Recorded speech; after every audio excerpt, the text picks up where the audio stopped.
সংখ্যালঘু ইস্যুকে ঘিরে উত্তেজনাপূর্ণ পরিস্থিতিতে ভারত বাংলাদেশ সীমান্তে নিরাপত্তা ব্যবস্থা জোরদার করেছে ভারতীয় সীমান্ত রক্ষী বাহিনী বিএসএফ। বাংলাদেশের সহিংসতা ও অস্থিতিশীলতা বৃদ্ধির প্রতিক্রিয়ায় সীমান্তে বিএসএফের অতিরিক্ত সদস্য মোতায়েন করা হয়েছে বলে জানিয়েছে দেশটির এই সীমান্ত রক্ষী বাহিনী। 4 ডিসেম্বর বুধবার ভারতীয় বার্তা সংস্থা এএনআই-এর এক প্রতিবেদনে বাংলাদেশ ভারত সীমান্তে বিএসএফের এই সতর্কতামূলক পদক্ষেপের খবর দেওয়া হয়েছে।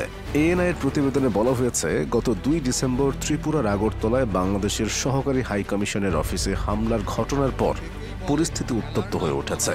3 দিক থেকে বাংলাদেশ বেষ্টিত ত্রিপুরার সঙ্গে ভৌগোলিক নৈকট্য এবং সাংস্কৃতিক সম্পর্কের কারণে রাজ্যটিতে ব্যাপক উত্তেজনা দেখা দিয়েছে।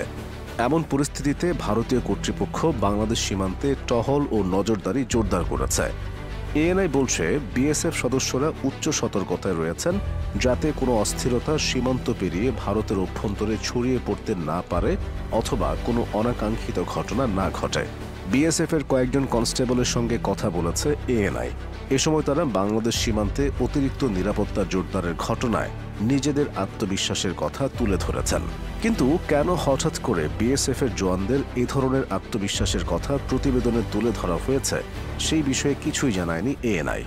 বিএসএফের second in command Rajesh Kumar Lange বলেন, ভারত বাংলাদেশ সীমান্ত সর্বোচ্চ স্তরের সতর্কতা বজায় রাখতে বিএসএফের অতিরিক্ত সদস্য মোতায়েন করা হয়েছে।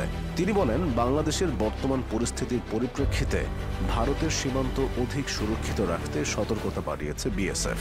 সীমান্ত রক্ষী বাহিনীর অতিরিক্ত কর্মী মোতায়েন করা হয়েছে। ভারতীয় এই বাহিনীর সর্বোচ্চ স্তরের সতর্কতা বজায় রেখে দিনের 24 ঘন্টা এবং বছরের 365 দিনই দায়িত্ব পালন করে বলে জানান তিনি। বিএসএফের এই কর্মকর্তা বলেন, বিএসএফের প্রত্যেক সদস্যই নিষ্ঠার সঙ্গে দায়িত্ব পালন করেন। তারা যে কোনো ধরনের পরিস্থিতি মোকাবিলায় প্রস্তুত রয়েছেন। বিএসএফ সামলাতে পারেনি সীমান্তে এমন কোনো পরিস্থিতি এখন পর্যন্ত তৈরি হয়নি। রাজেশ কুমার লাঙ্গে আরও বলেন, আমরা সর্বদা আমাদের দায়িত্ব কার্যকরভাবে পালন করার চেষ্টা করছি। আমাদের দায়িত্ব অত্যন্ত নিষ্ঠার সঙ্গে যাতে পালন করা হয় সেটা আমরা নিশ্চিত করছি।